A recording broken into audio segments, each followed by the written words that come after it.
నమస్తే. ఇన్నాళ్ళు నన్ను సపోర్ట్ చేస్తూ, ఎంకరేజ్ చేస్తూ మీ ప్రేమని నాకు అందిస్తున్న ప్రతి ఒక్కరికి కృతజ్ఞతలు.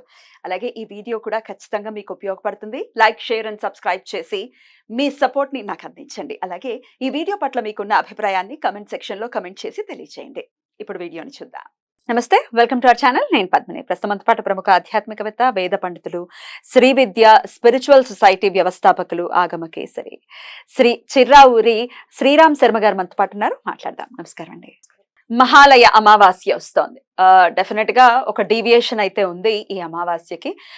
మహాలయ అమావాస్య ప్రస్తావన మినహా మిగతావన్నీ కూడా మాట్లాడేటటువంటి పరిస్థితి ఉంది. మనం చూస్తున్నాం సోషల్ మీడియాలో ఎంత వైరల్ అవుతుందో. సూర్యగ్రహణం అని చెప్పి చలి అర్జెంటీనా ప్రాంతాలలో కనిపించేటటువంటి ఈ సూర్యగ్రహణం మరి భారతీయులకి వర్తిస్తుందా, ఇండియాకి వర్తిస్తుందా, ఏం చెయ్యాలి, భయభ్రాంతులకి గురి అవుతూ ఉన్నారు. రకరకాల సందేహాలు, రకరకాల ఒకే ఒక లాజిక్ ఎంత రోల్ ని ప్లే చేస్తోంది అనేది చాలా ఆశ్చర్యంగా అనిపిస్తోంది.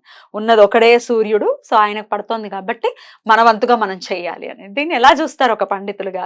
ఏం చెయ్యాలి ఆ రోజున? ఒకసారి మీ ద్వారా. మూఢనమ్మకం. ఈ మూఢనమ్మకం అంటే ఆలోచన లేకుండా ఒక దాన్ని నమ్మేదాన్ని మూఢనమ్మకాలు అంటారు. కలియుగం నిజంగా ఆలోచించి ఒక పద్ధతిని పెట్టిన దగ్గరేమో మనం నమ్మకాలు ఇలా నమ్మచ్చా అలా నమ్మచ్చా అని ఆలోచిస్తాం. ఆలోచించాల్సిన దగ్గరేమో కళ్ళు మూసుకుని గుడ్డిగా వెళ్ళిపోతాం. అలా గుడ్డిగా ఫాలో అయ్యే నమ్మకాల్లో కూడా ఈ మన గ్రహణాలు ఒకటి మూఢనమ్మకాలు పూర్తిగా. ఎందుకు ఇంత పెద్ద మాట నేను మాట్లాడాను మూఢనమ్మకం అనే మాట అంటే, అసలు గ్రహణం సూర్యుడికి ఏంటండి? గ్రహణం దేనికి వస్తుంది? గ్రహణం అనే మాటకి సైన్స్ పెరిగింది. పూర్వం పంచాంగాలు రాహుగ్రస్తం, కేతు తినేయడం, రాహు తినేయడం కాదు అని విమర్శించారు. ఇప్పుడు సైన్స్ కనిపించింది. సూర్యుడు ఏమన్నా మెంగబడుతున్నాడా? ఎవరి చేతన్నా? చంద్రుడు ఏమన్నా మెంగబడుతున్నాడా? అసలు గ్రహణం అనేది ట్రాష్ అనేవాళ్ళు చాలా మంది ఉన్నారు. కానీ మన శాస్త్రీయత ఇలా భౌతికంగా ఉన్నదాన్ని చెప్పాల, అలా అని కేవలం ఆధ్యాత్మికమే దీన్ని నమ్మేయాలి అని చెప్పాల. ఛాయాగ్రహము అన్నారు ఈ రెండింటిని, రాహువు కేతువుని. అంటే ఛాయ చేత ఆవరింపబడతాయి అని. సూర్యుడు మింగబడతాడు ఎలాగా అంటే ఛాయ చేత ఆవరింపబడతాయి. అది ఎవరి ఛాయ అనేటటువంటిది. సూర్యగ్రహణానికి చంద్రుడి యొక్క ఛాయ అడ్డుపడుతుంది. చంద్రగ్రహణానికి సూర్యుడి యొక్క ఛాయ భూమి మీద పడడం వల్ల భూమి ఛాయ పడాలి. ఎటొచ్చి ఏదో ఒక ఛాయ నీడ కనిపిస్తుంది కాబట్టి దాంట్లో వీళ్ళకి గ్రహణాలు సూర్యచంద్రుడు మనకు కనిపించకుండా ఉంటారు. సూర్యుడికి ఏదన్నా ఈ దోషం ఆపాదించడం కరెక్టా? భూమికి ఒకడే సూర్యుడు, భూమికి ఒకడే చంద్రుడు, ఆ చంద్రుడికి దోషం వచ్చింది కాబట్టి అనే మాటలో చంద్రుడికి సూర్యుడికి దోషాలు లేవు, మనకి కనిపించట్లేదు. కానీ ఈ గ్రహణాలు అసలు ఈ గ్రహణంగా కూడా మనకు కనిపించట్లా. ఉత్తప్పుడు మనకి సంపూర్ణ చంద్రగ్రహణాలు, పాక్షిక చంద్రగ్రహణాలు, సూర్యగ్రహణాలు వచ్చినప్పుడు మన కంటికి కనిపిస్తోంది ఒక సూర్యుడు అనేవాడు అప్పటిదా కనిపించేవాడు, అని కనిపించట్లేదు అని. కాబట్టి ఈ ఛాయని మనం చూసాం కాబట్టి ఆ దోషాన్ని మనం పొందుతాం. దాని ఎఫెక్ట్ అనేది మన మీద ఉంటుంది. దానికి చెప్పినటువంటి పద్ధతులు, నియమాలు, మంత్ర జపానుష్ఠానాలు, దాన ధర్మాలు చేసుకోమని శాస్త్రాలలో చెప్పబడ్డాయి. అవి మనం ఫాలో అవుతాం. అసలు గ్రహణమే లేదు, సూర్యచంద్రులకి అసలు దోషం అనేది లేదు. ఫస్ట్ ఇది మనకి కనిపిస్తున్న సూర్యుడు చక్కగా కనిపిస్తున్నాడు. మొన్న చంద్రగ్రహణాన్ని చెప్పారు, పగటిపూట అసలు మనకి చంద్రుడు కనిపించడు కదా. ఇప్పుడు కూడా రాత్రి వస్తున్నాడు, ఏడి సూర్యుడు. అంటే రెండు రకాలు. ఒకటి చంద్రుడికి దోషం అయితే లేదు, ఇప్పుడు సూర్యుడికి దోషం అయితే లేదు. ఆయన బాగానే ఉన్నాడు, ఆయన మీద ఏమి మబ్బులు మసగలు వెళ్ళిపోయి ఆయన ఏమి కిడ్నాప్ అయిపోవట్లా, ఆయన బాగానే ఉన్నాడు. పోనీ మనకి కనిపించట్లేదు అంటే ఆ సూర్యుడు అనేవాడు మనకి సరిగ్గా కనిపించట్లేదు కాబట్టి దోషం అనుకుంటే, అసలు మనకి సూర్యుడే కనిపించడు రాత్రిపూట. మనకి సూర్యుడు అనేవాడు రాత్రి ప్రతిరోజు కనిపించడు, ప్రతిరోజు గ్రహణమే అనుకుంటామా? అంటే రెండు రకాల లాజిక్లతో కూడా కనీసం ఏమీ ఆలోచించకుండా మూఢంగా ఒక నమ్మకం ఎవడో మన బుర్రలో పెట్టాడు కాబట్టి మనం ఫాలో అయిపోదాం అనేవి ఏవైతే ఉంటాయో మూఢనమ్మకాలు అవుతాయి. ఖచ్చితంగా మన హిందూ సంస్కృతిలో ఈ మూఢనమ్మకాల్ని మొదటి నుంచి కూడా తరిమి కొట్టారు. వీటిని కనుక ఫాలో అవుతూ కూర్చుండుంటే మన సనాతన ధర్మం ఇంతకాలం వరకు వచ్చేది కాదు. ఎన్నో వక్ర మార్గాలు పట్టి ఎవరికి తోచింది వాళ్ళు వెళ్ళేవాడు. ఈ రోజు ఇంత ప్రామాణికంగా వేద శాస్త్రాలు నిలబడేవి కూడా కాదు. అందువల్ల ఖచ్చితంగా పోతే పోనీలే, ఉంటే దోషం ఉంటే పరిహారం అయిపోతుంది కదా అని కూడా పొరపాటున మనం దీన్ని చేసుకోకూడదు అన్నారు. ఎందుకన్నారంటే మనం చక్కగా ముస్తాబయ్యి నీట్గా బయటకు వచ్చాం, ఎవరో నీ బొట్టు బాగోలేదమ్మా అన్నారు, బాగానే ఉందండి అంటాం. ఎందుకు? మనం ఆల్రెడీ పెట్టేటప్పుడు చూసుకున్న ఈ నమ్మకం ఉంటుంది. ఇంకో ఇద్దరు ముగ్గురు అంటున్నారు బొట్టు సరిగ్గా లేదు, బొట్టు పక్కకి వెళ్ళింది, బొట్టు ఈ పక్కకి వెళ్ళిందని. వెంటనే మనకు కూడా డౌట్ వస్తుంది. డౌట్ వచ్చిన వెంటనే ఏం చేస్తాం? మొహం కడిగేసుకుంటామా? అర్థం చూసుకుంటాం. ఫస్ట్ మనం క్లారిటీ తీసుకుంటాం. చూసినప్పుడు దాంట్లో కరెక్ట్ గా ఉంటే వీళ్ళంతా తప్పు అని నిర్ధారణకు వస్తాం. అది కూడా మనం చూసిన అర్థంలోనే నిజంగా పొరపాటు ఉంటే అప్పుడు మొహం కడుక్కుంటాం. ఎక్కడైనా అంతే కదండి. ఒక శాస్త్రీయ విషయాలలో మనకి ఒక పద్ధతిగా పంచాంగము అనేటటువంటిది మన ఇంట్లో రెడీ అయ్యి బయటకు వచ్చినట్లుగా పంచాంగకర్తలు రాస్తారు. వాటిల్లో గ్రహణాలు లేవన్నారు. ఎవరో చెప్తున్నారు గ్రహణం ఉంది. ఒకళ్ళు కాదు, ఇద్దరు కాదు, ముగ్గురు కాదు, కనిపించిన కొంతమంది చాలా మంది చెప్తున్నారు. మనకి డౌట్ రావడంలో సహజం, అదేం తప్పు, సహజమైన విషయం. ఏం చేయాలి? మనం వాటిని క్లారిఫికేషన్ తీసుకోవాలి. ఈ క్లారిఫికేషన్ తీసుకోవాలంటే ఎవరు చెప్తారు? జగద్గురువులు చెప్తారు. మన పెద్ద పీఠాధిపతులందరూ దేనికోసం ఉన్నారంటే ఆ జగద్గురువులు వాళ్ళ అనుజ్ఞతో వాళ్ళ సమక్షంలో రిలీజ్ అయినటువంటి పంచాంగాలు, ఆమోదింపబడినటువంటి పంచాంగాలు, ఆ పంచాంగాలలో గ్రహణం ఉంది అంటే ఉన్నట్లు, లేదంటే లేనట్లే. ఇంకా లేదన్న దాన్ని మళ్ళీ ఉందేమో అని మళ్ళీ వాళ్ళ దగ్గరికి వెళ్ళి మళ్ళీ ప్రశ్నలు వేసి సమాధానం చెప్పి మళ్ళీ విసిగించి ఇవన్నీ చేయక్కల్లా.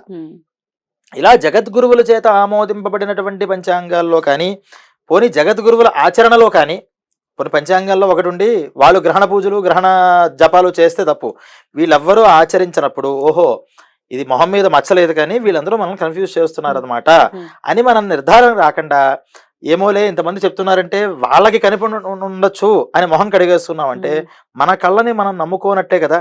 దానికి మించినటువంటి బాధాకరమైన అంశం ఉందా? అందువల్ల ఈ గ్రహణ విషయాల్లో కూడా రేపు మహాలయ అమావాస్య రోజు ఎటువంటి గ్రహణము లేదు. సూర్యుడికి అసలుకి గ్రహణాలు ఎప్పుడూ పట్టం. నిజంగా పాక్షిక చంద్రగ్రహణ సూర్యగ్రహణాల్లో, సంపూర్ణ సూర్యగ్రహణాల్లో కూడా దోషం సూర్యుడికి కాదు, సూర్యుడు మనకి కనిపించకపోవడం అనేది మన దోషం. అందుకే మనం దానాలు ఇచ్చుకుంటాం. ఆ దోషం కూడా ఇప్పుడు పలానా రాశిలో పట్టిందండి, ఇది వ్యవహారం కోసం అంటున్నాం. అంటే అప్పుడు పలానా రాశి కాలం, నక్షత్ర కాలం, పలానా లగ్నం, పలానా పాదంలో ఉంటున్నప్పుడు ఈ కనిపించకపోవడం అనేది జరిగింది కాబట్టి దాని ప్రభావం అనేది భూమి మీద, అంటే తన యొక్క తీవ్రత భూమి మీద తగ్గడం వల్ల ఈ రాశి జాతకులకి దాని ఇంటెన్షన్ ఏదైనా ఉంటే ఉండొచ్చు అని మన పూర్వీకులు చెప్పి ఉండాలి. అది మనం సైంటిఫిక్ గా దాని మీద రీసెర్చ్ చేయకుండా ఇంతే డక్కాబద్ధం అని మనకి మాట్లాడే రైట్ లేదు. సైంటిఫిక్ గా మనం ఆలోచించినప్పుడు ఉండొచ్చు, చెయ్యొచ్చు అనే మనం మాట్లాడగలుగుతాం. కానీ ఆధ్యాత్మిక విషయంగా చూసినప్పుడు సూర్య సాక్షిగానే అంతా నడుస్తుంది కాబట్టి సూర్యుడు కనిపించాల్సిన సమయంలో ఆయన కనిపించకుండా పక్కకి వెళుతున్నాడు. పోనీ ఇదేనా మనం మూఢనమ్మకమా అనుకుంటే ఇలా ఎప్పుడు కనిపించకుండా ఉంటాడు అని ముందరే క్యాల్కులేషన్స్ తో చేసి ముందరగా మనం చెప్పగలుగుతున్నాం. అంటే అంతరిక్షంలో జరిగే మార్పులు ఇక్కడ కూర్చునే లెక్కలతో మనం చెప్పగలుగుతున్నప్పుడు దాని మీద వచ్చే ప్రభావాలు కూడా మన పూర్వీకులు గమనించి ఉండాలి కదా.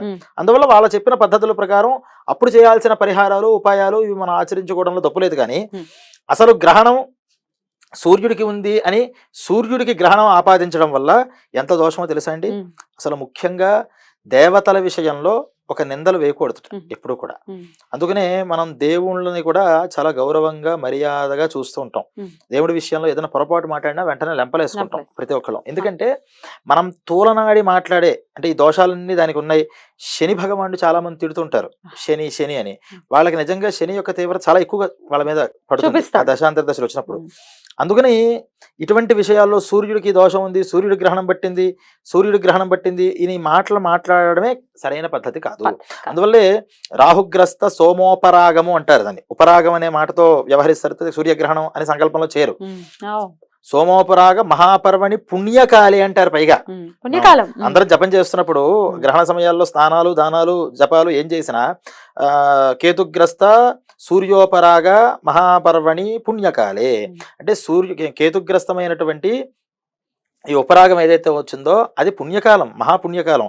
మరి ఆ పుణ్యకాలంలో మరి దీన్నేనో పుణ్యం అంటున్నాం, మళ్ళీ దోషం అంటున్నాం. ఏంటంటే అలా అటువంటి సమయం దొరకడం చాలా అదృష్టం. కానీ అది పలానా రాశిలో అది పడడం వల్ల దోషం. అంటే మంచి చెడు రెండు ఉంటాయి కదా.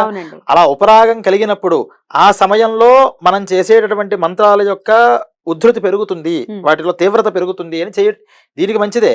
కానీ ఈ పలానా రాశుల్లో పడుతోంది కాబట్టి అక్కడ జరిగేటటువంటి ఈ సన్నివేశం దాని యొక్క ప్రభావం భూమి మీద ఉంటుంది కాబట్టి ఇటువంటి పరిహారాలను చేసుకోమన్నారు. Right. ఈసారి మహాలయ అమావాస్యలో ఏ విధానంగానూ గ్రహణము లేదు. లేదు. లేని అయితే- గ్రహణాలని ఉంది అని మాట్లాడినా వాచా దోషం వస్తుంది. వస్తుంది. అయితే ప్రవాసాంధ్రులు ఇప్పుడు ఇందాక చెప్పుకున్నట్టుగా కొన్ని ప్రాంతాల్లో కనపడుతుంది కాబట్టి వాళ్ళ విధి విధానాల్ని పాటించాల్సి ఉంటుందని అనుకోవచ్చా? ఇవి ఏ ప్రాంతాలలో అయితే వాళ్ళకి సుస్పష్టంగా కనిపిస్తోందో వాళ్ళు వాళ్ళు దాని నియమాల్ని పాటించుకోవడంలో ఇబ్బంది ఏం లేదు. సో అక్కడ వాళ్ళు మన వాళ్ళు ఉన్నారు కాబట్టి, మన భారతీయులు ఉన్నారు కాబట్టి ఒకవేళ వాళ్ళు ఏదైనా ఈ దానాది కార్యక్రమాలు తెలుసు ఏం చేసుకోవచ్చు. చేసుకోవాలో వాళ్ళు ఇండియాలో ఉన్న వాళ్ళు చేయొచ్చా వాళ్ళ తరపున?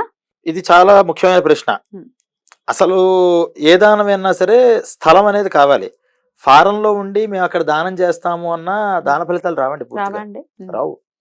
అందుకని వాళ్ళు రావాలన్నా దేవతలే వచ్చి ఈ భూమి మీద పుట్టారు, ఇక్కడ ఈ భారత ఖండం మీద వచ్చారు. మరి మీకు గరుడ పురాణం లాంటి పురాణాల్లో మీకు కపిలారణ్యం ఉంటున్నాం ఇప్పుడు కాలిఫోర్నియా, ఉమ్. అక్కడ దాని కిందే చూసుకోవచ్చా? ఆ, సగర్లు వాళ్ళందరూ అక్కడికే సగర్లు వెళ్ళారు అంతే, అనుకోవచ్చా? మొత్తం అక్కడి నుంచి ఉమ్. భూమికి వెళ్ళిన చరిత్ర అంతా కూడా తవ్వుకుంటూ దాంట్లోనే. అటు వెళ్ళారు. ఉమ్. ఇలా మీకు అనేక దేశాలు ఉన్నాయి. ఉమ్. ఆ దేశాల్లో అక్కడికి వెళ్ళి ఒక అరణ్యాన్ని వాళ్ళు స్థాపించుకుని, అంటే అన్ని ఇక్కడే కదా, అక్కడ కూడా పుణ్యవంతం చేద్దామని తపస్సు చేసినా వాళ్ళ తపస్సు ధారపోయడం అయింది తప్పితే శక్తి మాత్రం. వాళ్ళు తపస్సుని సిద్ధింప చేసుకోలేకపోయారు. ఉమ్. ఈ భారత ఖండంలోకి వచ్చిన తర్వాతే వాళ్ళ తపస్సు పరిపూర్ణంగా సిద్ధించింది. అంటే కర్మభూమి ఇది, ఇక్కడికి వచ్చి చేసే దానాలే అవుతాయి. వేరే దేశాల్లో మనం ఉన్నప్పుడు మనం దాన్ని చేయలేని పరిస్థితుల్లో ఎప్పుడైనా ఈ గ్రహణానికే కాదు ఎక్కడైనా సరే భారతదేశంలో ఉన్న వాళ్ళ చేత పరోక్షంగా అయినా దానం చేయించడం అదే. అనేది ముఖ్యం. ఉమ్. అందువల్ల వాళ్ళు అక్కడ ఉన్న వాళ్ళు ఎవరైతే ఉన్నారో ఇక్కడ చేసుకోవచ్చు దానికి. రైట్, అద్భుతం అండి, చాలా చక్కగా వివరించారు. ఇక మహాలయ అమావాస్య మనం ఆల్రెడీ మాట్లాడుకున్నాం లాస్ట్ ఎపిసోడ్స్ లో.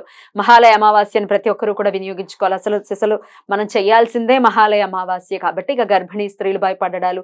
ఇవాళ పొద్దున కూడా ఒక కాల్ వచ్చిందండి. సరే మరి ఆ టైంలో మనకేం లేదు, ఓకే మేమేం విధి విధానాలను పాటించాం కానీ దేవతారాధన చేసుకోవచ్చా అని అడుగుతున్నారు.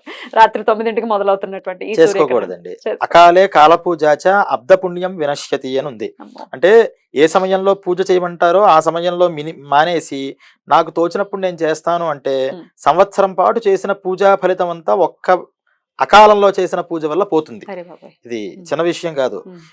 అకాలే కాల పూజాచ అబ్దం అంటే సంవత్సరం, అబ్ద పుణ్యం వినశ్యతి. ఉమ్. అందుకని ఈ పూజలు మనకి తోచినట్టు చేయకూడదు. ఉమ్. గ్రహణాలలో అలా చేయబడి చెప్పింది కాబట్టి ఉమ్. శాస్త్రీయంగా నిరూపింపబడినటువంటి గ్రహణాల్లో శాస్త్రీయ పద్ధతిని అనుసరించి పూజ చేస్తాం. అంతే. ఇది గ్రహణం కాని దాన్ని భ్రమపడడం ఒక దోషం అయితే ఉమ్. ఆ సమయంలో పూజ చేయడం వల్ల ఇంకా దోషాలు వస్తాయి. వద్దు. దాని జోలికి దోషాలే కాదు, చేసిన పుణ్యాలు పోతాయి కూడా. అప్పుడు చేసిన పూజలన్నీ కలిపితే సంవత్సరంలో ఒక 10-20 ఉంటాయి, అవి కూడా కొడుకుపోతాయి. ఎందుకు వచ్చింది? అందుకే అంత దుష్ఫలితాలు దుష్ఫలితాలు కూడా వస్తాయి. Right. కాబట్టి అది కూడా పనికిరాదు. బాబు ఏమీ చేయకండి దయచేసి. రైట్ అండి, చాలా చక్కగా వివరించారు. కృతజ్ఞతలండి. నమస్తే.